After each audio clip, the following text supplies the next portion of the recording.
This call is now being recorded. Bismillahirrahmanirrahim. Welcome to the new subject software construction and development. Software construction and development का subject है, ठीक है। और इसमें जो हम डेवलपमेंट करते हैं या सॉफ्टवेयर की कंस्ट्रक्शन करते हैं वो हम थ्रू जावा प्रोग्रामिंग लैंग्वेज करते हैं, ठीक है। कंस्ट्रक्शन एंड डेवलपमेंट हम थ्रू जावा प्रोग्रामिंग लैंग्वेज करते हैं। तो जावा का इंट्रोडक्शन है, ठीक है। इस सेशन में जावा का इंट्रोडक्शन होगा और इसके बाद ये कुछ कंटेंट्स है इस लेक्चर के। कंटेंट्स में क्या है, कंटेंट्स के अंदर हमारे पास है जावा का इंट्रोडक्शन है, थोड़ी सी हिस्ट्री है इसके बारे में, ठीक है। फिर हम जावा के अंदर किस टाइप्स की एप्लीकेशंस बना सकते हैं, ठीक है। चाहे वेब एप्लीकेशन है, डेस्कटॉप एप्लीकेशन है, ठीक है, मोबाइल एप्लीकेशन है, ठीक है। वो हम डिस्कस करेंगे कि किस किस टाइप्स की एप्लीकेशन हम इसके अंदर बना सकते हैं। और फिर हम जावा फीचर्स की तरफ जाते हैं, ठीक है, कि जावा के कौन कौन से फीचर्स हैं, ठीक है, और या इसकी प्रॉपर्टीज कौन कौन से हैं।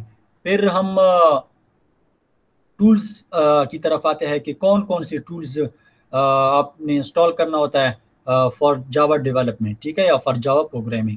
फिर हम पाथ की तरफ जाते हैं, how to set path in Java, ठीक है। और फिर इसके बाद हम 8 नंबर जो पॉइंट है उसमें हम फर्स्ट जावा प्रोग्राम लिखते हैं, उसकी स्ट्रक्चर को समझने की कोशिश करते हैं। फिर कुछ इंटरनल डिटेल के बारे में जाते हैं कि जावा का प्रोग्राम जो आप लोगों ने लिखा है उसका इंटरनल डिटेल क्या है, ठीक है, उसमें कौन कौन से पार्ट्स हैं उनको हम एक्सप्लेन करते हैं। कुछ वर्चुअल मशीन्स होते हैं, जीवीएम होता है, उसको डिस्कस करते हैं, ठीक है। जावा रन टाइम एनवायरनमेंट होते हैं और जेडीके जावा डेवलपमेंट किट, ठीक है। इनके स्ट्रक्चर्स को हम देखते हैं कि ये कैसे काम करता है, ठीक है। और हम देखती भी हमने जो इंस्टॉलेशन की है वहाँ पे हम देख लेते हैं कि ये कहाँ पे ये पैकेजेस या जीआरई या जीवीएम वगैरह अवेलेबल है। तो आपको मैंने बता दिया कि जावा आपके पास क्या है। जावा आपके पास एक प्रोग्रामिंग लैंग्वेज है, जिस तरह C++, पाइथन, PHP, जावास्क्रिप्ट, ठीक है, ये आपके पास प्रोग्रामिंग लैंग्वेजेस है। तो इस तरह जावा भी आपके पास एक प्रोग्रामिंग लैंग्वेज है और जिसमें हम प्रोग्रामिंग कर सकते हैं, जिसमें हम डेवलपमेंट कर सकते हैं। साथ साथ में आपके पास ये एक प्लेटफॉर्म भी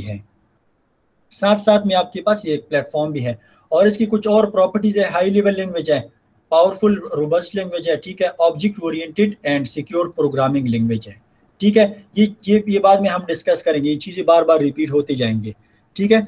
तो जावा आपके पास क्या है, जावा आपके पास ऑब्जेक्ट ओरिएंटेड है, क्योंकि यहाँ पे हम ऑब्जेक्ट और क्लासेस को यूज़ करके डेवलपमेंट करेंगे। फिर आपके पास यहाँ पे लिखा है क्लास बेस है। क्लास बेस का मतलब ये है कि जब आप जावा प्रोग्राम लिखते हैं तो उसको आपने क्लास के अंदर ही लिखना होता है, ठीक है। उसको आपने क्लास के अंदर ही लिखना होता है। मतलब आप लोगों का सब जो कुछ भी आप करना चाहते हैं, जो प्रोग्राम आप लिखना चाहते हैं या जो प्रोग्राम आप डेवलप करना चाहते हैं, उसको आपने क्लास के अंदर ही लिखना होता है, ठीक है। कंकरेंट है, सिक्योर्ड है। सिक्योर इसलिए है क्योंकि यहाँ पे पॉइंटर्स का कोई कॉन्सेप्ट नहीं है। जावा के अंदर एक्सप्लिसिट पॉइंटर्स का कोई कॉन्सेप्ट नहीं है। And general purpose computer programming language है। It is a widely used robust technology. आपके पास एक पावरफुल एंड रोबस्ट टेक्नोलॉजी है। प्लेटफॉर्म की तरफ आते हैं प्रोग्रामिंग लैंग्वेज को, तो मैंने आपको समझाया कि जिसमें हम प्रोग्रामिंग कर सकते हैं, जिसमें हम डेवलपमेंट कर सकते हैं। प्लेटफॉर्म की तरफ आते हैं कि प्लेटफॉर्म क्या होता है। एनी हार्डवेयर और software environment in which a program runs, ठीक है। एनी हार्डवेयर और software environment in which a program runs is known as platform. आपके पास अगर कोई इन्वायरमेंट है, चाहे वो हार्डवेयर इन्वायरमेंट है या सॉफ्टवेयर बेस्ड इन्वायरमेंट है, जिसमें आप प्रोग्राम को रन कर सके, तो उसको कहते हैं प्लेटफॉर्म। अगर आपसे कोई पूछे कि why Java is a platform, तो आपने बताना होगा कि आपने ये बताना होगा कि जावा क्या है। जावा के साथ साथ जावा आपके पास एक रन टाइम एनवायरनमेंट है जिसको कहते हैं जीआरई, ठीक है। जावा के अंदर जीआरई है, Java run time environment, and API है। So that is why it is called platform, ठीक है। इसलिए इसको कहते हैं प्लेटफॉर्म। जावा के अंदर जावा के अंदर जीडीके के अंदर आपके पास जीआरई होती है और एपीआई होती है। इनके कॉम्बिनेशन को यानी इनको मिला के, इनको कंबाइन करके आप इसको कह सकते हैं कि आपके पास एक प्लेटफॉर्म है, ठीक है। फिर मैंने आपको बताया कि एपीआई की तरफ मैं आ गया, ठीक है, कि जावा एपीआई, ठीक है। Java API, API mean application programming interface. आपके पास ये जेडीके के अंदर एक एरिया है, जेडीके के अंदर आपके पास एक एरिया है, ठीक है। और इस एरिया का काम क्या है? इस एरिया का काम यह है कि आपके पास एपीआई के अंदर बिल्ट इन क्लासेस होते हैं, बिल्ट इन इंटरफेसेस होते हैं, और बिल्ट इन पैकेजेस होते हैं, बिल्ट इन पैकेजेस होते हैं। और उन built in packages, built in interfaces और बिल्ट इन क्लासेस के अंदर जितनी भी मेथड्स होते हैं, ठीक है, फील्ड्स होते हैं और कंस्ट्रक्टर्स होते हैं। फील्ड्स मीन वेरिएबल्स, जिसको हम फिर बाद में इंस्टेंस वेरिएबल का नाम देते हैं, ठीक है। क्यों देते हैं वो भी हम डिस्कस करेंगे कि इंस्टेंस वेरिएबल क्या होते हैं, लोकल वेरिएबल क्या होते हैं और स्टैटिक वेरिएबल क्या होते हैं। 3 टाइप्स है जावा के अंदर वेरिएबल के, वो भी हम डिस्कस करेंगे। कंस्ट्रक्टर आप लोगों ने ऑलरेडी सी प्लस प्लस के अंदर पढ़े हैं, ठीक है, तो यहाँ पे एक्सप्लेन करने की ज़रूरत नहीं है। आगे जब इस पे हम काम करेंगे तो इंशाल्लाह डिटेल के साथ डिस्कस करेंगे कंस्ट्रक्टर्स को और इसके टाइप्स को। अच्छा, तो अभी मुझे ये बताएं, मैंने आप लोगों से पहले भी पूछा था, अभी मैं फिर आप लोगों से पूछता हूँ कि ये जो बिल्ट इन मेथड्स होते हैं, बिल्ट इन मेथड्स होते हैं, ये बिल्ट इन कंस्ट्रक्टर्स होते हैं, बिल्ट इन क्लासेस होते हैं, ये हम क्यों क्यों यूज़ करते हैं? जी सर आसानी के लिए।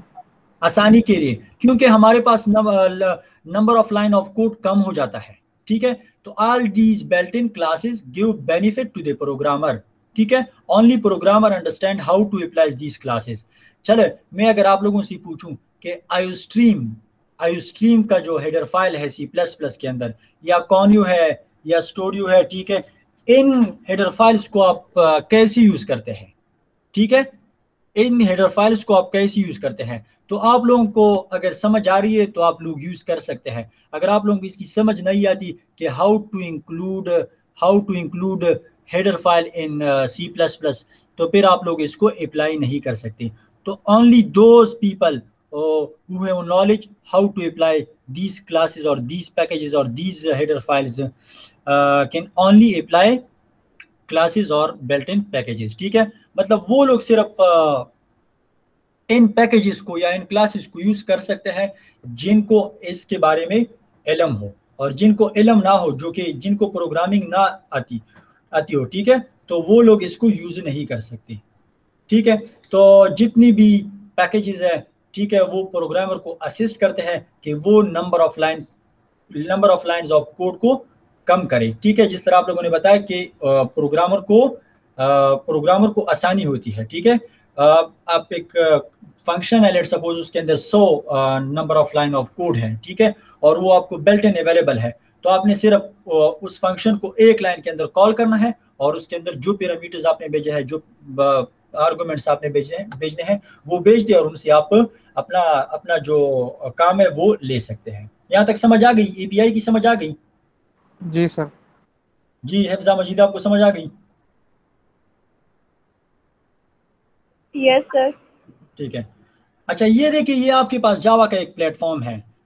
बाकी लैंग्वेजेस आप लोगों ने पढ़े हैं, लेकिन बाकी लैंग्वेजेस के अंदर प्लेटफॉर्म नहीं होता, ठीक है। तो जावा के अंदर आपके पास एक प्लेटफॉर्म होता है, जावा के अंदर आपके पास एक प्लेटफॉर्म होता है, ठीक है। जावा प्रोग्राम आपने लिख लिया, तो फिर आप लोगों ने जावा का अपना कंपाइलर है, जावा की अपनी एपीआई है, और जावा का अपना वर्चुअल मशीन है, और ये फिर हार्डवेयर बेस्ड प्लेटफॉर्म है जो कि आप लोगों का कंप्यूटर है। ये प्लेटफॉर्म आप लोगों ने इंस्टॉल किया कि नहीं किया है? जी सर, इंस्टॉल किए। जेडीके के अंदर ये चीज मौजूद है। ये प्लेटफॉर्म कहाँ पे मौजूद है? ये प्लेटफॉर्म जेडीके के अंदर ही मौजूद है। अगर आप लोग देखना चाहते हैं तो मैं आप लोगों को दिखा सकता हूँ। आप लोगों ने क्या करना है, आप लोगों ने जाना है इधर जहां पे आप लोगों ने जावा को इंस्टॉल किया था। आप लोगों ने सी के अंदर जाना है, सी के अंदर आप लोग देख ले प्रोग्राम फाइल्स है, प्रोग्राम फाइल के अंदर आप लोगों ने इधर आना है, ठीक है। यहाँ पे देखिए क्या है, यहाँ पे जेडीके और जीआरई, ये दोनों यहाँ पे मौजूद है कि नहीं है? मौजूद है कि नहीं है?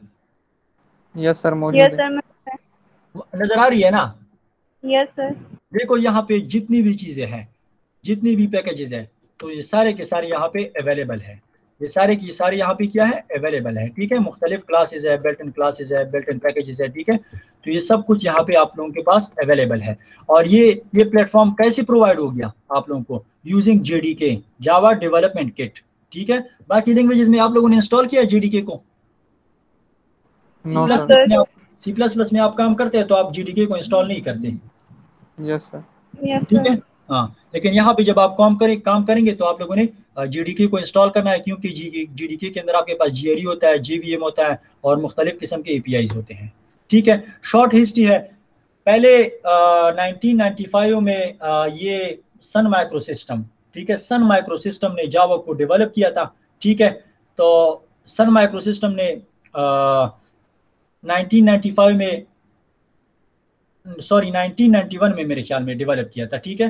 तो फिर इन लोगों ऑरिकल को पता चला कि ये तो बड़ी ग्रूमिंग कर रही है ये लैंग्वेज, ठीक है। तो ऑरिकल ने फिर उनको क्या कर दिया, एक्वायर कर दिया। ऑरिकल ने पूरी कंपनी को, सन माइक्रो सिस्टम की जो कंपनी थी, ठीक है, सन माइक्रो सिस्टम की जो कंपनी थी उस पूरी कंपनी को क्या कर दिया, एक्वायर कर दिया, ठीक है। जेम गॉसलिंग जो था वो उसका फादर था, जावा का फादर था, ठीक है। और बिफोर इट्स नेम वाज ऑक, ठीक है। अगर आपसे कोई पूछे कि जावा पहले किसने डेवलप किया था, तो सन माइक्रो सिस्टम ने डेवलप किया था, ये कंपनी थी, ठीक है। फिर ऑरिकल ने इस कंपनी को एक्वायर कर दिया 1995 में, ठीक है। इसका फादर कौन था, इसका फादर जेम्स गॉसलिंग था, पहले इसका नाम ऑक था और फिर बाद में जेम्स गॉसलिंग ने इसको जावा का नाम दे दिया, ठीक है। ज्यादा हिस्ट्री की जरूरत नहीं है, सिर्फ आप ये देख ले कि ये किसने डेवलप किया था, किस कंपनी ने डेवलप किया था। अभी जावा किसके पास है, कोई आइडिया है जावा किसके पास है अभी? सर पता नहीं। ऑरेकल के साथ है, ठीक है। ऑरेकल के साथ है, ठीक है। ऑरेकल एक कंपनी है ना, ऑरेकल के साथ है, पहले ये Sun micro okay system sir. के साथ था, ठीक है। Okay sir. अच्छा, इसके बाद, अच्छा, अगर आपसे कोई पूछे कि जावा के अंदर आप कौन कौन सी एप्लीकेशंस बना सकते हैं, अच्छा ये देखिए, according to Sun Micro System 3 billion devices run Java. कितनी बिलियन? 3 बिलियन। 3 बिलियन डिवाइस जो है वो जावा को रन करते हैं, ठीक है। इसमें आप डेस्कटॉप एप्लीकेशन बना सकते हैं। ये क्या नाम है, एक्रोबेट रीडर, ये देखा है ये सॉफ्टवेयर आप लोगों ने? यस सर, ये ये PDF मीडिया को। प्लेयर, ये जो है इस तरह के एप्लीकेशन आप इसमें बना सकते हैं। इसके अंदर आप वेब एप्लीकेशन बना सकते हैं, जावा टी पॉइंट, ये देखिए ये। अच्छा हुआ कि यहाँ पे ये आ गया जावा टी पॉइंट, यहाँ पे देखिए जावा टी पॉइंट, इसको आप जावा डेवलपमेंट के लिए यूज कर सकते हैं, ठीक है।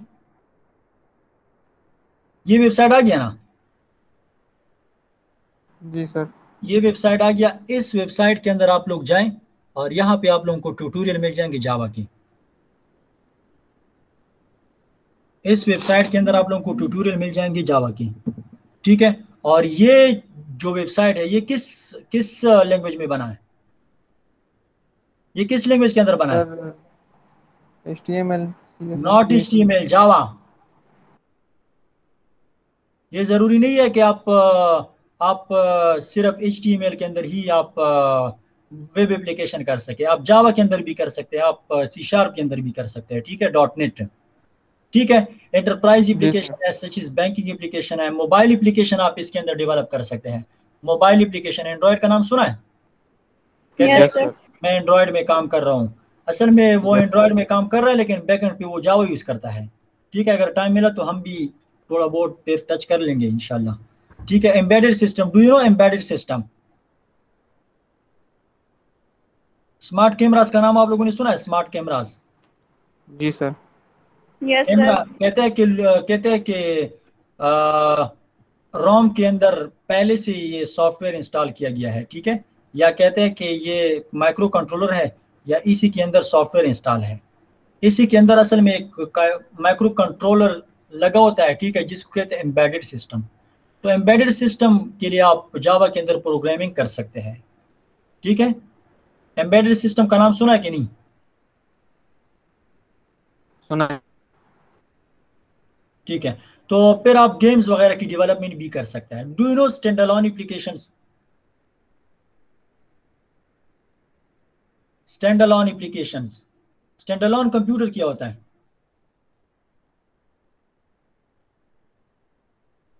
जी कुछ तो बोले ना, स्लाइड को देख के बोले, खैर। सर जो एक ऑपरेटिंग सिस्टम यूज करे। अच्छा, डेस्कटॉप कंप्यूटर, ये वो कंप्यूटर जिसका इंटरनेट के साथ या किसी दूसरे कंप्यूटर के साथ कोई कनेक्टिविटी ना हो, उसको हम कहते हैं स्टैंड अलोन कंप्यूटर। और वो सॉफ्टवेयर जो कि हम एक डेस्कटॉप एप्लीकेशन या हम एक कंप्यूटर के ऊपर रन करते हैं और उसका नेट के साथ कोई ताल्लुक ना हो, तो उसको फिर हम कहते हैं डेस्कटॉप एप्लीकेशंस और विंडो बेस्ड एप्लीकेशंस। ठीक है।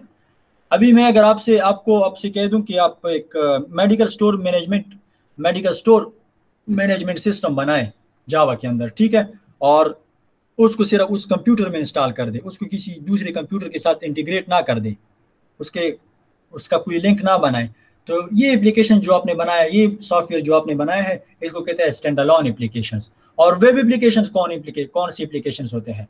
जिनमें डायनेमिक पेजेस हो, ठीक है, server side and create dynamic pages. ठीक है, अगर इस तरह की एप्लीकेशन जिसको आप सर्वर पे रख लेते हैं, ठीक है, जिनको लोग डिफरेंट जगहों से एक्सेस कर सके, तो उसको फिर कहते हैं वेब एप्लीकेशन। जिस तरह आपने HTML PHP उसकी बात की, ठीक है, तो इस तरह की एप्लीकेशन भी आप जावा के अंदर बना सकते हैं। इंटरप्राइज एप्लीकेशन है, ठीक है, बैंकिंग वगैरह में जो एप्लीकेशन यूज होते हैं, ठीक है, इंटरप्राइज एप्लीकेशन है। मोबाइल एप्लीकेशन डेवलपमेंट है, ठीक है। मैंने आपको कहा कि जब आप एंड्रॉयड में काम करेंगे तो आप जावा को यूज करके बैकएंड पे आप लोग जावा यूज करेंगे और फ्रंट एंड का जो काम है वो आप XML में करेंगे। ठीक है, XML में आप लोग फ्रंट एंड जो है बटन वगैरह आप XML में बनाएंगे, ठीक है, जो लेआउट है, जो यूजर इंटरफेस है, और इसके अलावा बैक एंड पे आप लोग फिर क्या यूज करेंगे? जावा यूज करेंगे। ठीक है, तो यहाँ पे देखिए C++ के अंदर आप लोगों ने ये चीजें पढ़े होंगे, ठीक है, कि ऑब्जेक्ट ओरिएंटेड प्रोग्रामिंग। सिंपल ये है, सिंपल इन अ सेंस कि आप लोगों को अगर C++ या C आती है तो फिर जावा आप लोगों के लिए आसान होता है। दूसरी बात यह है कि जावा के अंदर कोई एक्सप्लिसिट पॉइंटर्स नहीं होते, तो इसलिए इसको कहते हैं simple language, object oriented programming language. मुझे आप ये बताएं कि आप लोगों ने थोड़ी बहुत प्रैक्टिस की है कि नहीं जावा के ऊपर? यस सर, की है आपने, किया है समझी? यस सर, की है। तो ऊपर आप लोग क्या लिखते थे जब आप प्रोग्राम मेन फंक्शन लिखते थे? मेन फंक्शन आप किस चीज के अंदर इंसर्ट करते थे? सर क्लास क्लास के अंदर करते थे ना, मतलब यस सर। तो ये है 99.999% जो है ये ऑब्जेक्ट ओरिएंटेड प्रोग्रामिंग लैंग्वेज है। और ये कुछ परसेंट क्यों नहीं है वो भी मैं डिटेल में बता दूंगा आगे, ठीक है। पोर्टेबल है। पोर्टेबल मीन लेक्चर्स या वीडियोस में आप लोगों ने देखा होगा कि एक फाइल बनता है जिसको कहते हैं क्लास फाइल। जावा के अंदर कंपाइलर भी है और जावा के अंदर इंटरप्रेटर भी है, ठीक है। जावा कंपाइलर को भी यूज करता है और इंटरप्रेटर को भी यूज करता है।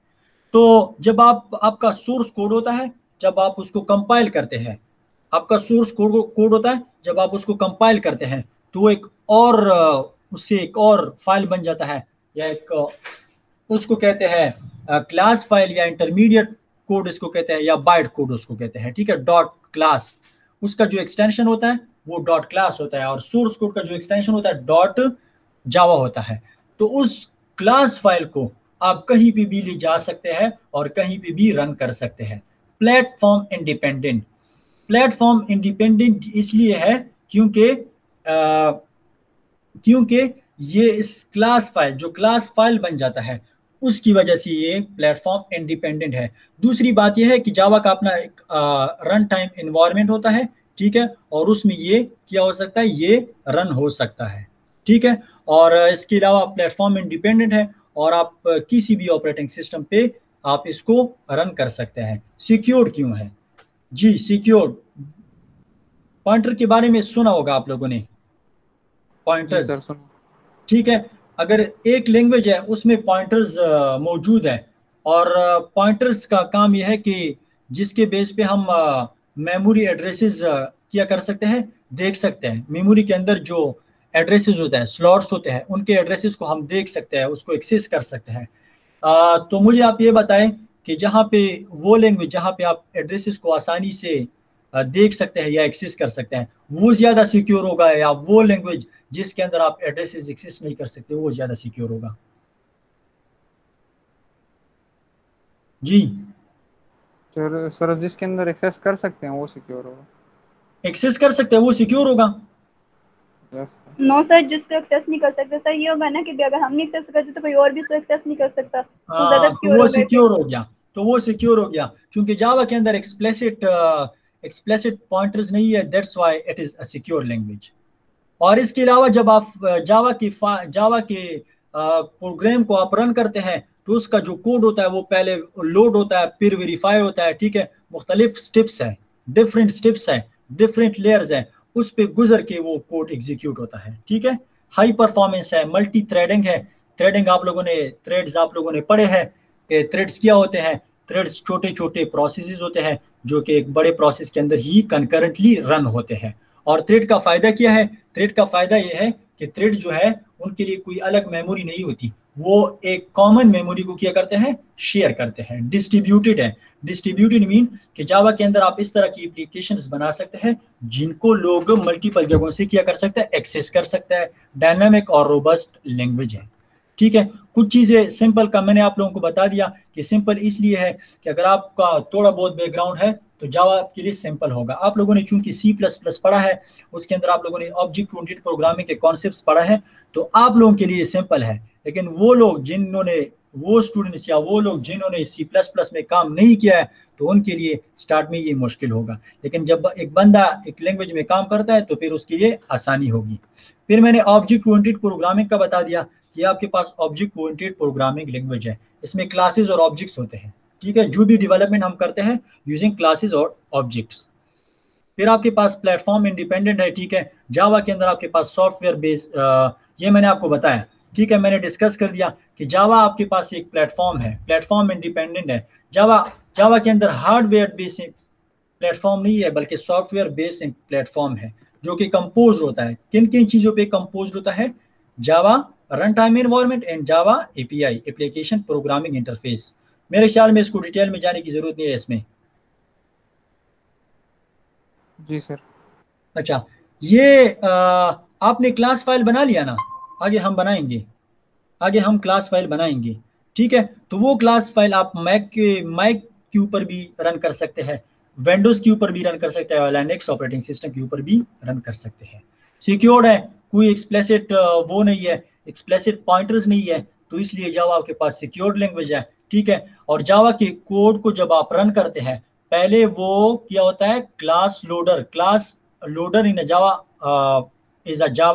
is a part of Java runtime environment which is used to load class into the Java virtual machine dynamically, ठीक है। तो यहाँ पे देखें बाइट कोड वेरीफाई होता है, ठीक है। पहले क्लास लोड होता है, फिर बाइट कोड वेरीफायर होता है, फिर सिक्योरिटी मैनेजर्स होते हैं, ठीक है। एक लेयर है, एक स्टेप बाय स्टेप फ्लो है, ठीक है, उसको फॉलो करता है। तो इसी वजह से ये आपके पास सिक्योर लैंग्वेज है, ठीक है। यहाँ पे आप देख ले C++ का प्रोग्राम जो है वो डायरेक्ट रन होता है, लेकिन जावा का जो प्रोग्राम होता है, ठीक है, वो आपके पास पहले GVM के पास जाता है। GVM इस पे डिफरेंट ऑपरेशन परफॉर्म करता है। कौन कौन से ऑपरेशन है? Class loader, byte code verifier और सिक्योरिटी मैनेजर, ठीक है। तो इसके बाद ये रन होता है। तो that's why Java is secure language, robust language. Robust का मतलब ये है कि यहाँ पे, अच्छा मुझे आप ये बताएं कि C++ के अंदर आप लोगों ने एक नाम सुना होगा, गार्बेज वैल्यू। वो गार्बेज वैल्यू क्या थे? सर अगर हमने कोई अरे बनाई और उसको वैल्यूज असाइन ना की हो, तो अगर हम वैल्यूज उसको असाइन प्रिंट नहीं की करेंगे तो उसके अंदर गार्बेज वैल्यू आते हैं। वो गार्बेज वैल्यू कहाँ से आते हैं? पहले से होते हैं ना? Yes sir. अच्छा, पहले से होते हैं। तो वहाँ पे कोई ख़ास स्पेसिफिक मेमोरी मैनेजमेंट नहीं होती, लेकिन जावा के अंदर मेमोरी मैनेजमेंट जो है वो बहुत स्ट्रांग है। क्यों स्ट्रांग है? क्यों? इसलिए स्ट्रांग है कि जावा के अंदर GVM जो है, जावा वर्चुअल मशीन, वो आपके पास जितनी भी गार्बेज वैल्यूज हैं उनको ऑटोमेटिकली रिमूव करता है, मेमोरी से हटा देता है और मेमोरी को क्लियर कर देता है। यहाँ पे लिखा है कि there is automatic garbage collection in Java which runs on the virtual machine to get rid of objects which are not being used by Java application। अगर आपके पास एक वेरिएबल है उसको आप यूज नहीं करते, या आपके पास एक ऑब्जेक्ट है उसको आप यूज नहीं करते, तो उसको क्या करना चाहिए? उसको मेमोरी से खत्म करना चाहिए। तो ऑटोमेटिक गार्बेज कलेक्शन कौन करता है? GVM करता है। इसके अलावा दूसरी बात यह है कि यहाँ पे पॉइंटर्स नहीं है, सिक्योरिटी के प्रॉब्लम्स नहीं है, ठीक है। इन चीज़ों को कंबाइन करके यहाँ पे एक्सेप्शन हैंडलिंग है और टाइप चेकिंग मैकेनिज्म है। इन चीज़ों को कंबाइन करके आप कह सकते हैं कि Java is a powerful language. Portable है, मैंने आपको बताया कि जावा का प्रोग्राम अगर आप लोगों ने एक दफ़ा लिख दिया तो उसको आप कहीं पे भी लेके जा सकते हैं। राइट वंस रन एनीवेयर, ठीक है। जावा की प्रोग्राम के बारे में ये मशहूर है कि write once and run anywhere. High performance है, ठीक है, हाई परफॉर्मेंस है। जावा का जो बाइट कोड होता है वो तकरीबन नेटिव कोड यानी प्रोसेसर के कोड के नज़दीक होता है, क्लोज होता है, ठीक है। तो आप कह सकते हैं कि इसकी परफॉर्मेंस जो है वो बहुत हाई है। डिस्ट्रीब्यूटेड है, ठीक है, डिस्ट्रीब्यूटेड एप्लीकेशन हम इसमें बना सकते हैं। डिस्ट्रीब्यूटेड एप्लीकेशन वो एप्लीकेशन होता है जो कि जिनको लोग मल्टीपल जगहों से एक्सेस कर सके। मल्टी थ्रेडेड है, ठीक है, multi thread is like a separate program executing concurrently, ठीक है। आप लोग जब ऑपरेटिंग सिस्टम में जाएंगे तो वहाँ पे आप लोग थ्रेड्स पे काम करेंगे। थ्रेड्स छोटे छोटे प्रोसेस होते हैं जो कि एक मेन प्रोसेस के अंदर कंकरेंटली रन होते हैं, ठीक है। और it shares a common memory area. The threads are important for multimedia, web application etcetera. Android में भी थ्रेडिंग जो है वो बहुत इंपॉर्टेंट है। डायनेमिक है, ठीक है, गार्बेज कलेक्शन वगैरह के मेमोरी मैनेजमेंट है। डायनेमिक कंपाइलेशन है, ऑटोमेटिक मेमोरी मैनेजमेंट है, तो ये इसलिए डायनेमिक लैंग्वेज है। ऑब्जेक्ट ओरिएंटेड, चलो मुझे आप ये बताएं सी प्लस प्लस के अंदर आप लोगों ने ऑब्जेक्ट ओरिएंटेड किया था, उसमें कौन कौन सी चीज़ें आप लोगों ने इम्प्लीमेंट किए थे, सिर्फ आप बता दें। और इनहेरिटेंस, पॉलीमॉर्फिज्म। जी, इनहेरिटेंस, पॉलीमॉर्फिज्म, एनकैप्सुलेशन भी किया होता, बाइंडिंग ऑफ कोड, ठीक है ना। तो ये ऑब्जेक्ट ओरिएंटेड प्रोग्रामिंग पैराडाइम्स की क्या है, ये ऑब्जेक्ट ओरिएंटेड प्रोग्रामिंग पैराडाइम्स के फीचर्स हैं, ठीक है।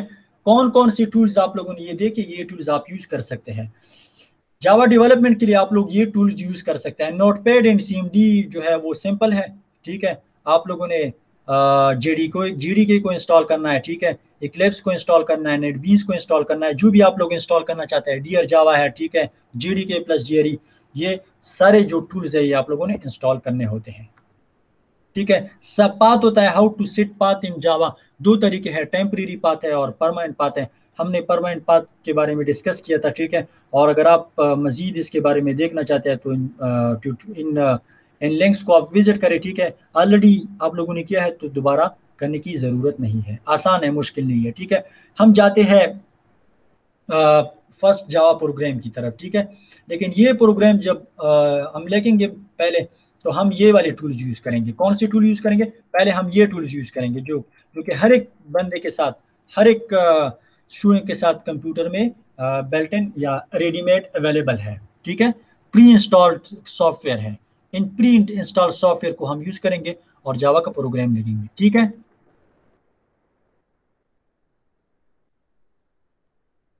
ये थोड़ी थ्योरेटिकल बात ही थी, थोड़ी खैर बोर तो नहीं थी, लेकिन इसका आइडिया आप लोगों को होना चाहिए, ठीक है। ये बाकी लोग क्यों नहीं आते हैं? पता नहीं सर, पता नहीं, अहमद तो आया था फिर वो लीव कर गया। अब मार्क्स भी होंगे, ठीक है, इस क्लास के मार्क्स भी होंगे। आप लोगों को छोटा सा टास्क भी दूंगा। अच्छा, आप लोगों ने नोटपैड को ओपन कर दिया तो सबसे पहले आप लोगों को मैंने कहा था कि क्लास होगा और क्लास का नाम लेट सपोज मैं स्टूडेंट रखता हूँ, स्टूडेंट। फिर क्लास की बॉडी होगी, फिर इस क्लास के अंदर आप लोगों के पास क्या होगा, मेन फंक्शन होगा, स्टैटिक वॉइड मेन। लेकिन सी प्लस प्लस के अंदर मेन फंक्शन और यहाँ पे जो मेन फंक्शन है इसमें थोड़ा सा फर्क है, ठीक है। वो मैं बता दूंगा कि ये क्यों हम इस तरह लिखते हैं। सी प्लस प्लस के अंदर आप किस तरह लिखते हैं, सी प्लस प्लस सर वो क्लास के बाहर लिखते हैं हम मेन फंक्शन, इस तरह करते हैं ना, हैश इंक्लूड, ठीक है, हैश इंक्लूड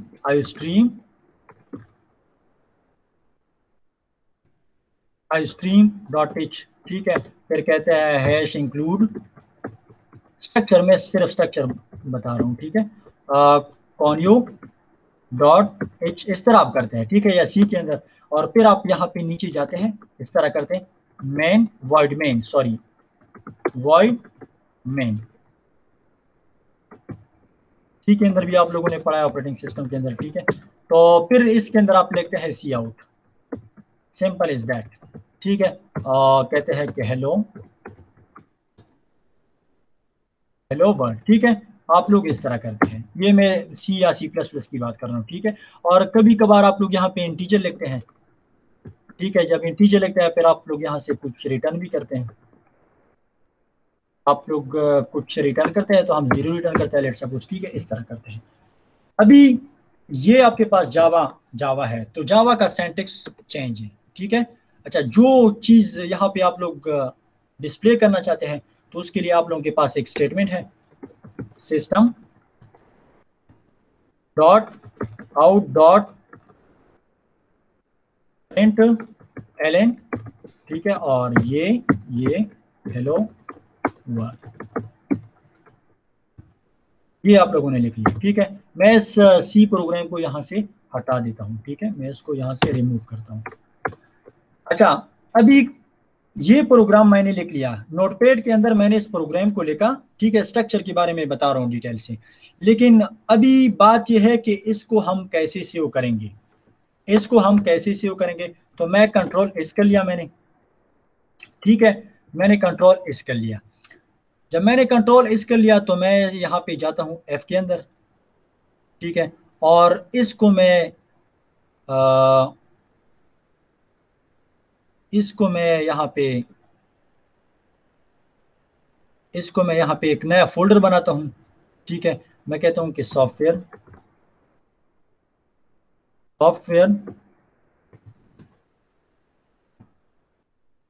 कंस्ट्रक्शन, ठीक है। मैंने एक फोल्डर बनाया और इस फोल्डर के अंदर मैं इस फाइल को सेव करता हूँ। अभी क्वेश्चन ये है कि how to save this file. देखो, जावा के लिए रूल्स ये है कि जावा के फाइल का नाम और क्लास का नाम सेम होना चाहिए। जावा का फाइल जो आप बनाते हैं उसका नाम और क्लास का नाम सेम होना चाहिए। तो आप लोग क्या कर दे, स्टूडेंट, क्योंकि क्लास का नाम स्टूडेंट है तो आप स्टूडेंट कर दे dot G. What is the extension of the Java file? Dot Java. CPP जो है वो C++ का है, तो आप लोग यहाँ पे जावा लिख दें। तो क्लास का नाम और जावा की फाइल का नाम सेम होना चाहिए, ठीक है। और जावा की फाइल का जो एक्सटेंशन है वो जावा है। ये आपके पास सेव हो गया, ये फाइल आपके पास सेव हो गया, ठीक है। जब इस फाइल को आपने सेव कर दिया तो अभी हम इस तरह करते हैं कि इस फाइल को हम रन करते हैं यूजिंग CMD। तो आप इस तरह करें, CMD कर दिया, CMD, ठीक है। और CMD के अंदर आप किस फोल्डर, आपके कहाँ पे मौजूद है? आप मौजूद है सी के अंदर। तो मैं बैक चला जाता हूँ, ठीक है। तो मैं बैक चला गया, सी के अंदर आ गया, ठीक है। मैं कहता हूँ कि मैं एफ में, मेरे ख्याल में एफ में हमने बनाया था,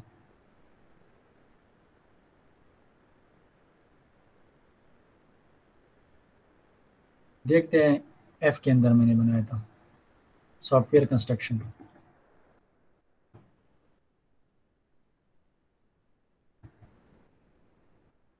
किधर बनाया था हमने? चलो दोबारा इसको स्टोर करते हैं, सेव करते हैं, सेव एज करते हैं। सर एफ में ही आ रही है लोकेशन भी। तो चलो खैर चेंज करते हैं इसको चेंज करते हैं और इसको ई के अंदर एक वो बना लेते हैं, सॉफ्टवेयर कंस्ट्रक्शन।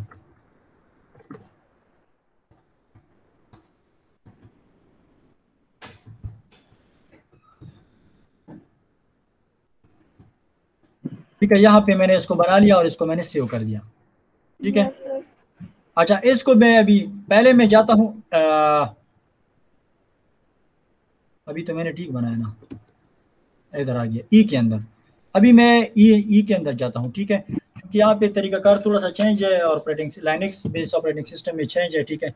तो आपने क्या करना होगा, आपने जाना होगा ई फाइल के अंदर। तो यहाँ पे आप ई लिख दे और 2 कॉलन लगाए, ई के अंदर हम चले गए, ठीक है। अगर आप देखना चाहते हैं BIR कर दे तो आपको नज़र आ जाएगा कि ये जो है ये ज़रा देखिए आप, ठीक है, ये फोल्डर है। अगर आप इस फोल्डर के अंदर जाना चाहते हैं तो आप कर दें सॉफ्टवेयर कंस्ट्रक्शन,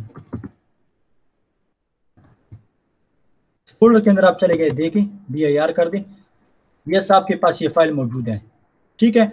अभी इस फाइल को हम किस तरह रन कर सकते हैं? रन करने का तरीकाकार ये है कि आप लोग लिख दें जावा सी, पहले हम इसको कंपाइल करते हैं, पहले हम इसको कंपाइल करते हैं और उसके बाद फिर इसको हम इंटरप्रेट करते हैं या एग्जीक्यूट करते हैं। तो जावा सी, जी फाइल का नाम क्या था? स्टूडेंट डॉट जावा। स्टूडेंट डॉट जावा। देखो ये भी कंपाइल हो जाएगा, थोड़ा टाइम लेगा, कंपाइल हो गया। अगर आप लोग देखना चाहते हैं कि क्लास फाइल बना है कि नहीं बना है, मैंने आपको बताया था ना कि क्लास फाइल बनता है। यस चलो मैं इसको रिमूव करता हूँ, ये फाइल है ना, ये फाइल है ना, मैं इसको अभी दोबारा कंपाइल करता हूँ। इधर एक ही फाइल है, इधर एक ही फाइल है, सिर्फ एक फाइल है, ठीक है। मैं इसको दोबारा कंपाइल करता हूँ, देखो फिर देखें यहाँ पे 2 फाइल्स आ गए और इस फाइल का एक्सटेंशन है डॉट क्लास। क्लास, ये क्लास फाइल बन गया। इसको कहते हैं इंटरमीडिएट कोड, इसको कहते हैं क्लास फाइल, इसको कहते हैं बाइट कोड, ठीक है। 3 नाम आप इसको दे सकते हैं। ये कंपाइल तो हो गया, इसमें कोई एरर वगैरह नहीं है। अभी आप इसको अगर एग्जीक्यूट करना चाहते हैं, अभी आप अगर इसको एग्जीक्यूट करना चाहते हैं तो आप लोग सिंपली यहां पे लिखिए जावा स्टूडेंट, ये आपके पास एग्जीक्यूट हो गया और हेलो वर्ल्ड आपके पास क्या हो गया, आ गया कि नहीं? जी सर आ गए। अच्छा, अभी आप लोग इस तरह कर दे, इसको जरा आप लिख दें, ठीक है। और जब आप लिखे कंपाइल कर दे, एग्जीक्यूट कर दे, मैं इसका जो स्ट्रक्चर है वो बता रहा हूँ, ठीक है आप लोगों को। Okay sir. आप लोगों के पास 5 मिनट का टाइम है, जल्दी जल्दी आप इसको इम्प्लीमेंट कर दे, ठीक है। सेम इट इज लिख दे, कोई बात नहीं है, अगर आप लोगों को समझ नहीं आती मैं समझा देता हूँ, ठीक है। सिर्फ आप लोग इसको इम्प्लीमेंट कर दे और इसको रन कर दे, इसको कंपाइल कर दे। अगर रन करने में या कंपाइल करने में भी मसला है तो मुझे बता दे, मैं बता दूंगा आप लोगों को, ठीक है, तरीका। आप लोग इसको लिख दें,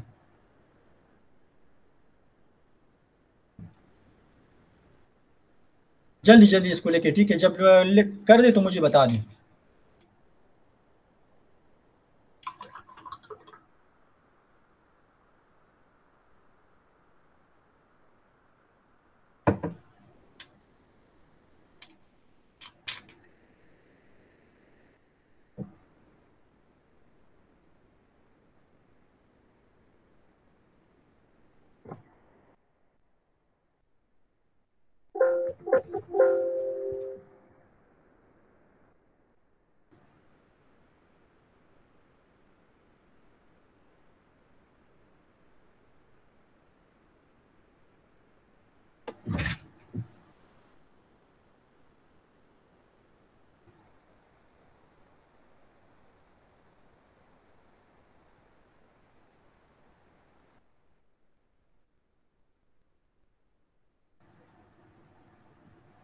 यस सर कर लिया। हो गया, रन हो गया। Yes sir. जी साकिब आपका हो गया? सर फाइल बना दिए, वो CMD में रन करना है बस। ठीक है, रन कर ले, आराम से रन कर ले।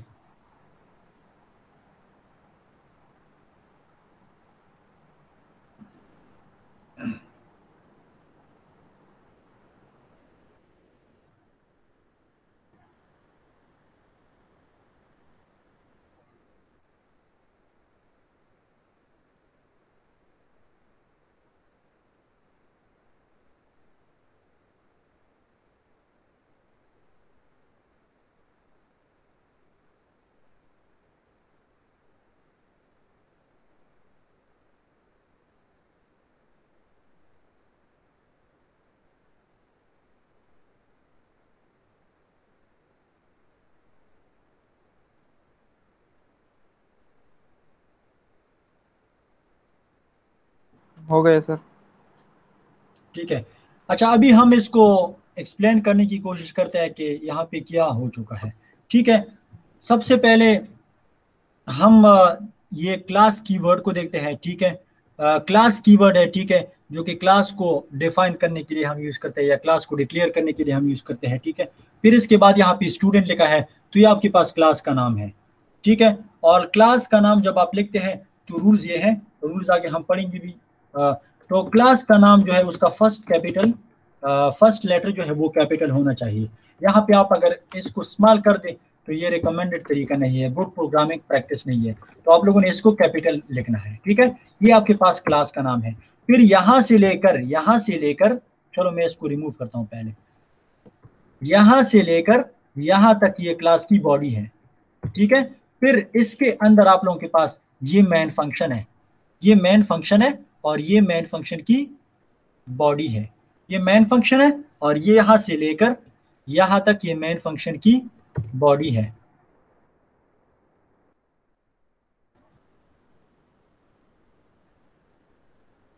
बहुत बड़ा हो गया।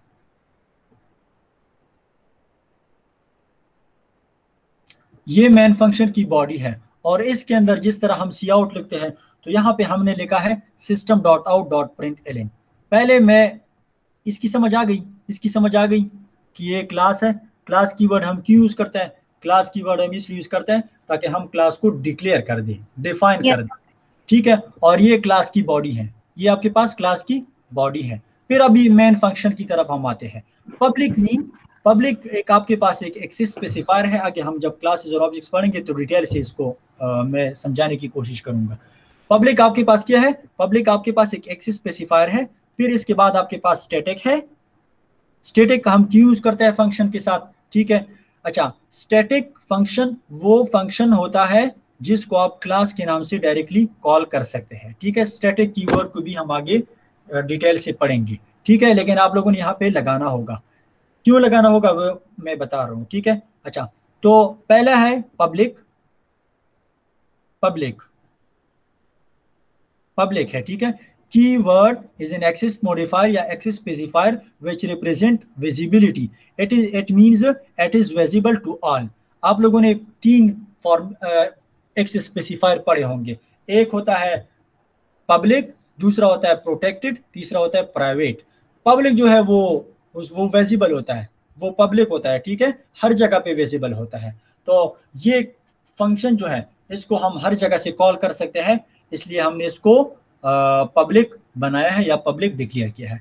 फिर इसके बाद है स्टैटिक कीवर्ड की बात जब आती है तो आप लोगों के जहन में मेमोरी मैनेजमेंट आना चाहिए कि ये हम मेमोरी मैनेजमेंट पर्पस के लिए यूज करते हैं, ठीक है। आगे हम स्टैटिक वेरिएबल्स को बनाएंगे। If we declare any method is static, method mean function, ठीक है, मेथड मीन फंक्शन। अगर हम एक मेथड को स्टैटिक बनाते हैं it is noun is static method. अगर आपके पास एक मेथड है या फंक्शन है उसको आपने स्टैटिक बना लिया तो इसको कहते हैं स्टैटिक मेथड या static function. The core advantages of the static method is that there is no need to create object to invoke the static method. अच्छा, तो C++ के अंदर हमारे पास जब क्लास के अंदर मेथड्स होते थे, फंक्शंस होते थे, तो उन फंक्शंस को जब हम कॉल करते थे तो आप लोगों को याद होगा कि हम पहले उस क्लास का ऑब्जेक्ट बनाते थे और उस ऑब्जेक्ट को यूज करके उन मेथड्स को कॉल करते थे। याद है कि याद नहीं है? यस सर, याद है ना। तो नॉर्मली इस तरह होता है। लेकिन अगर आपके पास एक मेथड स्टैटिक है, the main method is executed by the JVM. ये जो मेथड है, अगर आपके पास एक मेथड है और उस मेथड को आपने स्टैटिकली डिक्लेयर किया है तो उस मेथड को कॉल करने के लिए आपको ऑब्जेक्ट बनाने की जरूरत नहीं है। उस मेथड को आप directly with the help of class name call कर सकते हैं। The main method is executed by the JVM. C++ के अंदर आपके पास जो मेन फंक्शन है वो ऑपरेटिंग सिस्टम उसको एग्जीक्यूट करता है। जावा के अंदर जो मेन मेथड है, जो मेन फंक्शन है, जीवीएम इसको एग्जीक्यूट करता है, Java virtual machine. So it does not require to create an object to invoke the main method, so it saves memory, ठीक है। जब आप ऑब्जेक्ट बनाते हैं तो ऑब्जेक्ट के लिए मेमोरी में जगह रिजर्व होती है, ठीक है। यहाँ पे आप चूंकि ऑब्जेक्ट नहीं बनाते तो आपके पास मेमोरी जो है वो सेव हो जाती है। तो इसलिए मैंने आपको कहा कि जब स्टैटिक की बात आती है तो आप लोगों के जहन में मेमोरी मैनेजमेंट आना चाहिए, ठीक है, कि हम इसके जरिए मेमोरी को मैनेज कर सकते हैं, मेमोरी को सेव कर सकते हैं। जी, थोड़ी बहुत 2-3% समझ आ गई स्टैटिक कीवर्ड की? जी सर, आ गई। ये हम आगे रिपीट करेंगे, ठीक है। स्टैटिक कीवर्ड हम हर जगह पे यूज करेंगे आगे, ठीक है। फिर है वॉइड को हमने इस फंक्शन के साथ क्यों लिखा है? वॉइड को हमने इस फंक्शन के साथ इसलिए लिखा है क्योंकि ये मेन फंक्शन है और इससे हम कुछ रिटर्न नहीं करते, ये कुछ रिटर्न नहीं करता, तो इसलिए हमने यहाँ पे वॉइड लगाया है। फिर मेन जो है मेन आपके पास मेन फंक्शन है, मेन आपके पास एक कीवर्ड है जो कि मेन फंक्शन को क्या करता है, शो करता है कि आपके पास मेन फंक्शन है, और execution of the program starts from the main function. अभी यहाँ पे हमने एक कमांड लाइन आर्गुमेंट लिखा है, और कमांड लाइन आर्गुमेंट यहाँ पे स्ट्रिंग है, फिर यहाँ पे दो स्क्वायर ब्रैकेट्स हैं, और यहाँ पे हमने लिखा है आर्ग्स। ये क्या है, आर्ग्स है। असल में ये आपके पास एक एरे है, ये आपके पास क्या है, अरे ऑफ आर्गुमेंट्स। एरे है। असल में ये एक एरे है, और इस मेन फंक्शन को आगे हम करेंगे, इस मेन फंक्शन को हम कुछ कमांड्स भेजेंगे, हम कुछ आर्गुमेंट्स भेजेंगे, और वो आर्गुमेंट्स यहाँ पे आएंगे और इस ARGS एरेज में स्टोर हो जाएंगे, 0 इंडेक्स पे, 1 इंडेक्स पे, 2 इंडेक्स पे, और फिर हम इस एरेज को आइटरेट कर देंगे, इसकी इंडेक्सिंग करेंगे, और इनके अंदर जितनी भी एलिमेंट्स है वो हम शो कर देंगे। ठीक है, तो आपके पास ये क्या है, ये कमांड लाइन आर्गुमेंट है। हिफ्जा मजीद आपको याद है, ये हमने सी के अंदर पढ़ा था।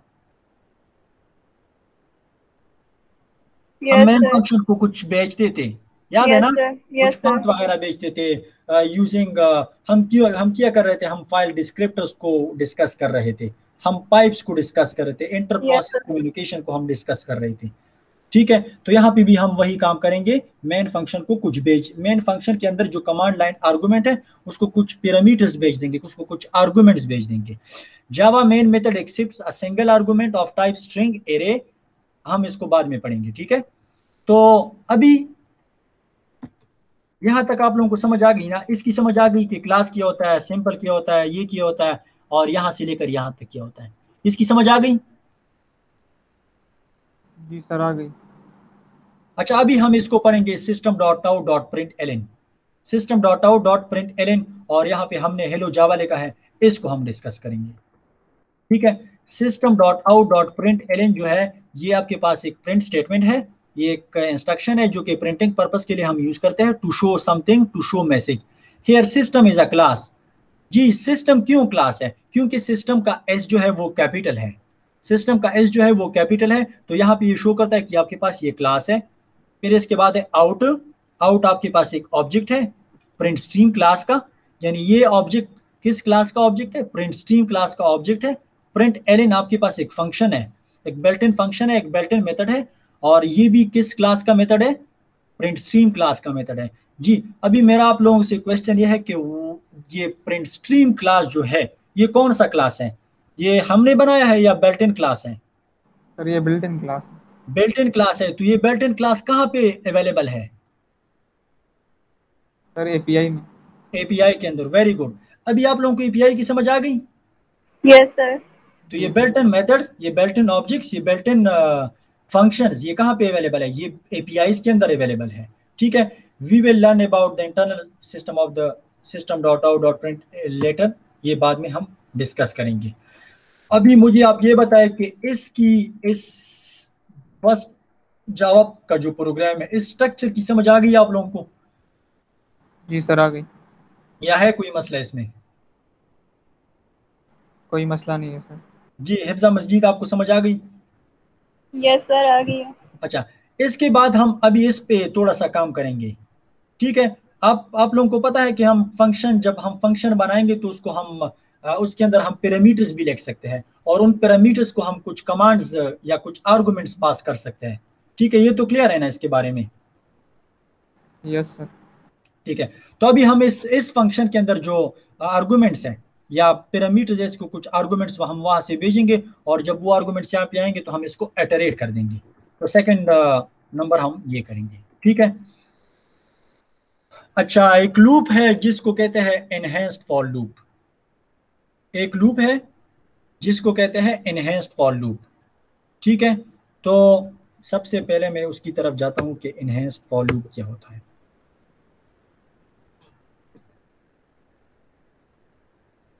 इस प्रोग्राम के अंदर ही हम काम करेंगे। ठीक है,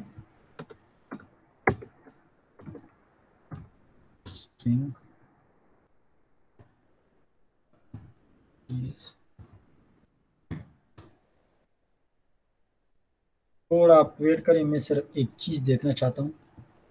देखो यहाँ पे आप JT पॉइंट को आप यूज कर सकते हैं, ठीक है, लर्निंग पर्पस के लिए।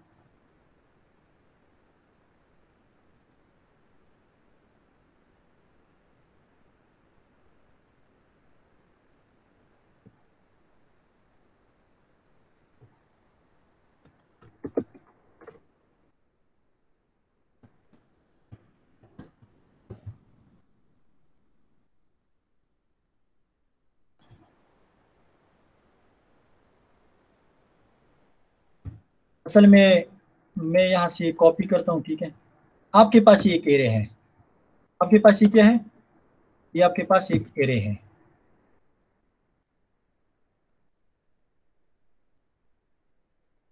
आपके पास ये एक एरे है, ठीक है।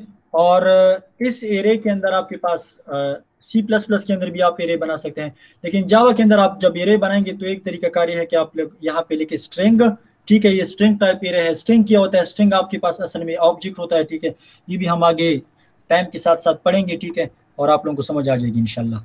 और ये आपके पास ये स्क्वायर ब्रैकेट है, ठीक है, ये एरे का नाम है। और फिर यहाँ पे हमने असाइनमेंट ऑपरेटर लगाया है, ठीक है। और यहाँ पे ये एक एरे है, और एरे के अंदर आपके पास एलिमेंट्स हैं। जी, ये एलिमेंट किस इंडेक्स पे स्टोर है?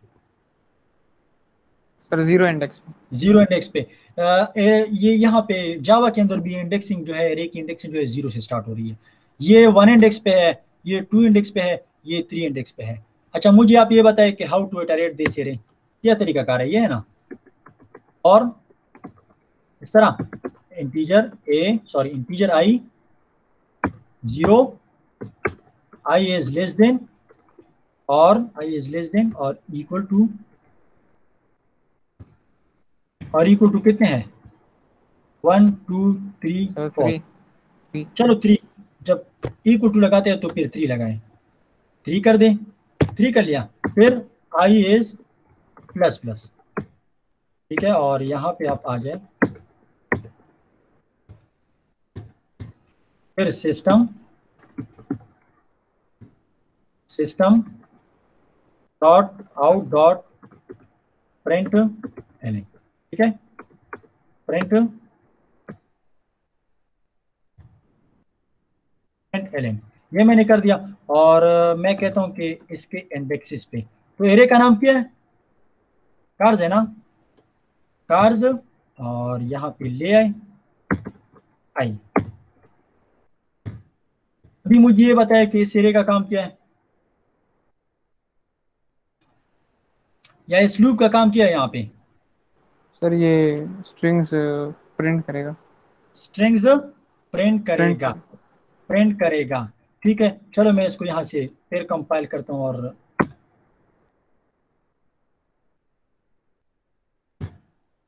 आ गया ना, पहले Yes, ये sir.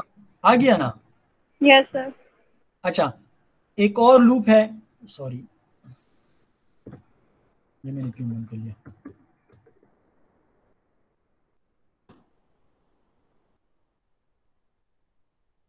ड्राइव होता तो एक अंदर सॉफ्ट,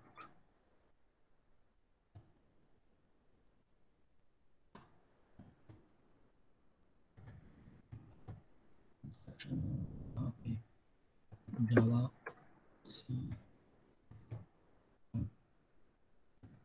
फाइल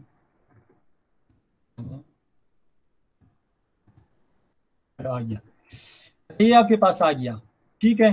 तो ये हमने थ्रू फॉर लूप इस एरे को इटरेट कर दिया। आपके पास एक और लूप है जिसको कहते हैं एनहेंस्ड फॉर लूप। अच्छा, तो इस एरे का टाइप क्या है? स्ट्रिंग है। तो यहाँ पे आप स्ट्रिंग लिख दें, स्ट्रिंग लिख दिया। और यहाँ पे चलो इस एरे को आप नाम दे दे CAR। ऑलरेडी आपने एक नाम दिया है तो इस नाम को आप दोबारा रिपीट ना करें। फिर यहाँ पे आप कॉलन लगाएं, कार्स, इस तरह आपने कर लिया, ठीक है, ठीक है। देखो, ये फॉर लूप आपने लगाया था, और फॉर लूप जब आप यूज करते थे तो उसके लिए आपने उसका पहले एरे का साइज मालूम कर दिया कि एरे का साइज ये है, पहले आपने इनिशियलाइजेशन कर दिया 0 से, फिर आपने एरे का साइज दे दिया और फिर आपने i प्लस प्लस कर दिया, ये काम आपने कर लिया ना, ठीक है। अभी हमारे पास एक लूप है एनहेंस्ड फॉर लूप, ठीक है। एनहेंस्ड फॉर लूप के लिए जरूरी है कि आप लोगों ने एक स्ट्रिंग डिफाइन, जिस टाइप का एरे है उस टाइप का आप लोगों ने एक डेटा टाइप बनाना होगा या डिफाइन करना होगा, फिर उसका आप लोगों ने एक वेरिएबल बनाना होगा और फिर ये वेरिएबल को यहाँ पे आपने कॉलन लिखना होगा, कॉलन के बाद आपने उस एरे का नाम देना होगा। होगा क्या कि ये लूप जो है, ये लूप जो है ये 0 से स्टार्ट करेगा, फिर 1 में जाएगा, फिर 2 में जाएगा और जिस लास्ट में ये क्या करेगा, जब एरे का साइज कंप्लीट हो जाएगा तो वहां पे ये स्टॉप हो जाएगा। तो ये पहले 0 इंडेक्स से वैल्यू उठाएगा और इसके अंदर स्टोर करेगा। लेट सपोज 0 इंडेक्स पे ये था, तो ये इससे ये उठाएगा और यहाँ पे स्टोर करेगा, ठीक है। 0 इंडेक्स वाला हो गया और इस ये जो कार है ये, इसको हमने यहाँ पे प्रिंट करना होगा, इसको मैंने यहाँ पे प्रिंट कर दिया, इसको मैंने यहाँ पे प्रिंट कर दिया, ठीक है। ये जब उठाएगा फिर इसके बाद ये दोबारा चलेगा, ये उठाएगा और यहाँ पे आएगा और ये प्रिंट हो जाएगा, फिर कार में ये आ गया एंड सो ऑन, ठीक है। इसकी समझ आ गई आप लोगों को एनहेंस्ड फॉर लूप की? आगे हम फिर डिटेल से डिस्कस करेंगे जब हम लूप्स के सेक्शन में जाएंगे। थोड़ी बहुत समझ आ गई इसकी? यस सर, आ गई। ठीक है। अभी मैं क्या करता हूँ, वो काम पहले मैंने फॉर लूप से किया था, अभी मैं ये वाला काम जो था वो जो मैंने फॉर लूप से किया था, अभी मैं इसको एनहेंस्ड फॉर लूप से करना चाहता हूँ, ठीक है। मैंने इसको कंपाइल कर दिया, मैंने इसको एग्जीक्यूट कर दिया, ये देखो वही काम फिर हो गया, लूप मैंने चेंज कर लिया, लूप मैंने चेंज कर दिया। लेकिन ये तो मैंने सिर्फ ये डिस्कस कर लिया कि एरे आप किस तरह बना सकते हैं और एरे को आप किस तरह वैल्यू दे सकते हैं, एरे को आप किस तरह इटरेट कर सकते हैं, इसको मैं कमेंट करता हूं। मुझे आप ये बताएं कि इस एरे का क्या नाम है? देखो ये और ये सेम है कि नहीं है? यहां तक ये और ये सेम है कि नहीं है? Yes sir. सेम है ना? सेम है, ठीक है। तो ये आपके पास एक एरे है, मैं अगर आपको कह दूं कि इस एरे को आप वैल्यूज पास कर दें, तो वैल्यूज कहां पे स्टोर होंगे? 0 इंडेक्स पे, 1 इंडेक्स पे, 2 इंडेक्स पे, इस एरे में या इस तरह स्टोर होंगे ना? Yes sir. ठीक है। चलो अभी हम मेन फंक्शन को वहां से वैल्यूज भेज देंगे, मेन फंक्शन को इसके अंदर जो कमांड लाइन आर्गुमेंट है वहां से हम वैल्यूज भेज देंगे और वो वैल्यूज इस एरे में स्टोर हो जाएंगे और फिर इस एरे को, किस एरे को? इस एरे को हम आइटरेट करेंगे। आइटरेट करें, आइटरेट मीन कि इसकी वैल्यूज को हम प्रिंट करेंगे। तो किस तरह आप पास कर सकते हैं? पहले आप इसको कंपाइल कर दें, जी कंपाइल हो गया, चलो कंपाइल हो गया। अभी आप इसको रन करते हैं, रन करते हैं स्टूडेंट, और स्टूडेंट को आप भेज दें अली, फिर आप खान भेज दें, फिर आप ये भेज दें। ये देखें वही काम हो गया कि नहीं? एरे को हमने वैल्यूज भेज दी, 0 इंडेक्स पे अली जाएगा 0 इंडेक्स पे स्टोर हो जाएगा, खान जाएगा वो 1 इंडेक्स पे स्टोर हो जाएगा और जमील जाएगा वो 3rd इंडेक्स पे स्टोर हो जाएगा। और ये देखिए अली, खान और जमील, हो गया कि नहीं? Yes sir. Yes sir. तो ये था कि how to pass values to command line arguments, ठीक है। अभी आप इसको जरा प्रैक्टिस कर ले और इस पे एक वही प्रोग्राम जो आप लोगों ने लिखा था उसके अंदर आप ये वाला काम अभी कर दें, ठीक है। इसको इम्प्लीमेंट कर दें विद इन 2-3 मिनट्स, ताकि आज का काम आप लोग आज ही सीख लें। हो जाएगा ना? जी सर, हो यस जाएगा। सर। चले कर ले, आप इसको कर ले, ठीक है। सर वो लैप टास्क कब मिलेगा? ये यही टास्क है ना, ये सारे टास्क है ना। सर ये आपको सबमिट कैसे करवाएंगे? हम इसी के अंदर चेंजेस कर रहे हैं ना, हम न्यू न्यू नहीं बना रहे। नहीं नहीं तो न्यू जब ना बनाए, इसको करें, इसको, ठीक है, इसके अंदर ही चेंजेस कर दें। ठीक हो अगर गया आप सर। अपने पास कोड सेव करना चाहते हैं जी आप करें, वो उसको सेव करें, इसको कॉपी पेस्ट कर दे, कोई दूसरा नाम इसको दे दे, सही है सर। तो कोड अपने साथ सेव किया करें, ठीक है। सर कोड सेव करते हैं हम लोग, पिक्चर्स ले लेती होती हूँ मैं जब उसी के अंदर ठीक है, बाकी। ये आप लोगों के साथ मैं वैसे भी शेयर कर दूंगा ये स्लाइड, ठीक है। Yes sir.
सर हो गया।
जी हो गया कि नहीं? जी सर हो गया। दोनों का हो गया? Yes sir. आसान है ना, मुश्किल तो नहीं है ना? नहीं सर मुश्किल नहीं है। आपने ओएस नहीं पढ़ा है? ओएस में भी इस तरह की कुछ चीजें होंगी जो कि हम फिर करेंगे यूजिंग कमांड लाइन आर्गुमेंट्स, ठीक है? सही है सर।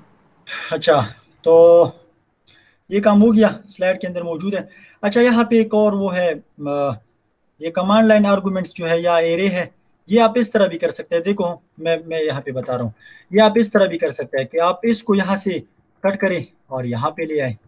एक तरीका ये है, एक तरीका जो पुराना था, ठीक है, और आप इसको यहाँ से लेकर यहाँ तक भी लेके आ सकते हैं, ठीक है। डिफरेंट तरीकाकार है, जो भी आपने यूज करना है, कोई रिस्ट्रिक्शन नहीं है, ठीक ओके है। सर। मैं इसी तरह ही करता हूँ। या ये देखो यहाँ पे ये इधर ये यहाँ पे इधर है और यहाँ पे इधर है, कोई मसला नहीं है, ठीक है। आप जिधर भी आप इसको लगाना चाहते हैं लगा सकते हैं। तो ये कुछ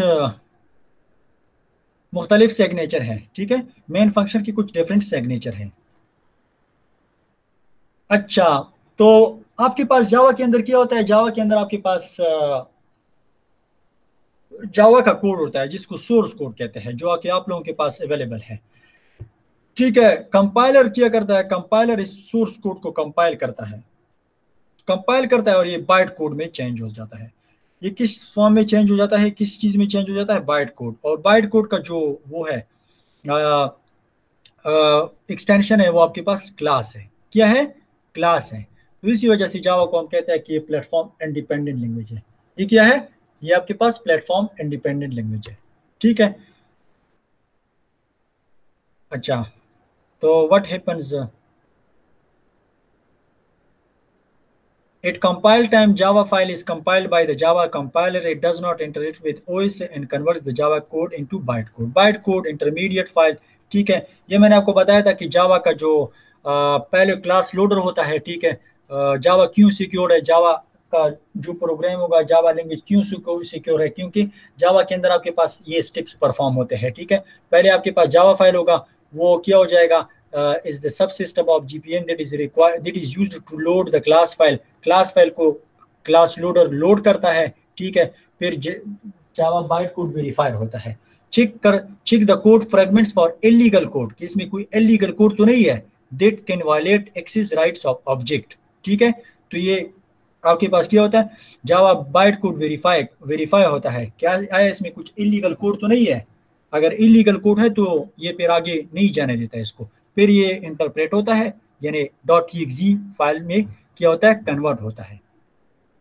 interpreter read the stream, then execute the instruction, और फिर आपके पास रन टाइम और हार्डवेयर में ये चला जाता है, ठीक है।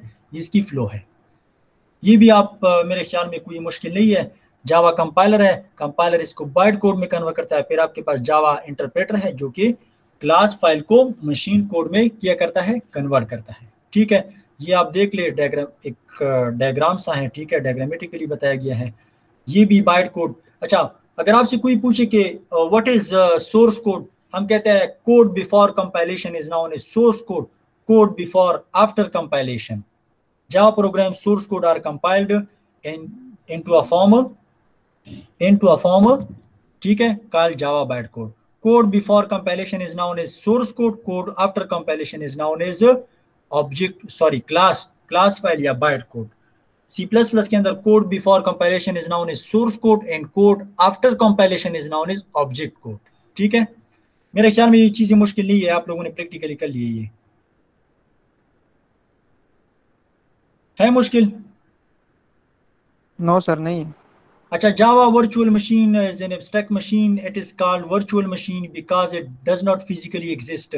ये physically exist नहीं होता, ठीक है, तो इसको कहते हैं virtual machine, ठीक है।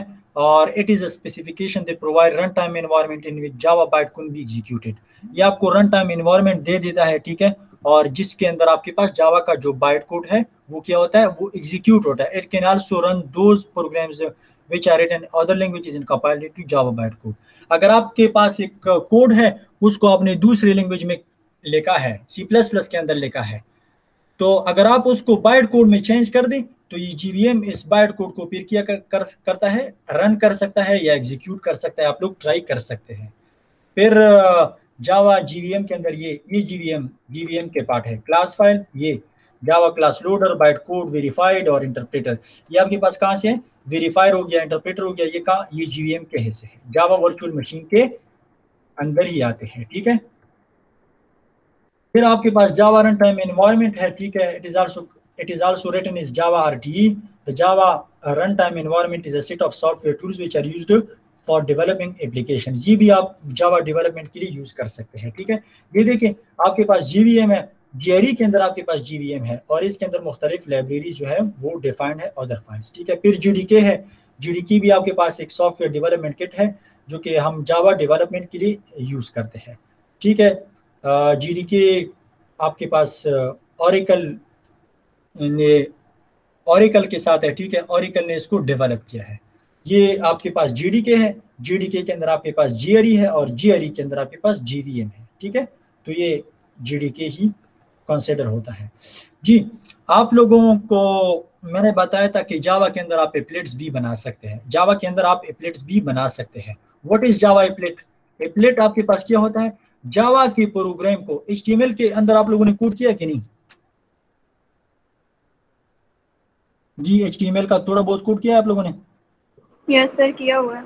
अच्छा, अगर आप लोगों ने अगर एक क्लास फाइल बना लिया और उस क्लास फाइल को आप लोगों ने क्या कर लिया, HTML पेजेस के अंदर एम्बेड कर दिया, तो फिर आप इसको कह सकते हैं कि आपके पास क्या है, जावा के एप्लेट्स हैं। An applet is a Java program that can be added into a web page. It runs inside the web browser and work it client side. मैं यहाँ पे गूगल में सर्च करता हूँ कि जावा एप्लेट्स का एग्जाम्पल, जावा एप्लेट का एग्जाम्पल, आप लोगों को अभी समझ आ जाएगी। यहाँ पे आप लोग देख लें जावा एप्लेट्स,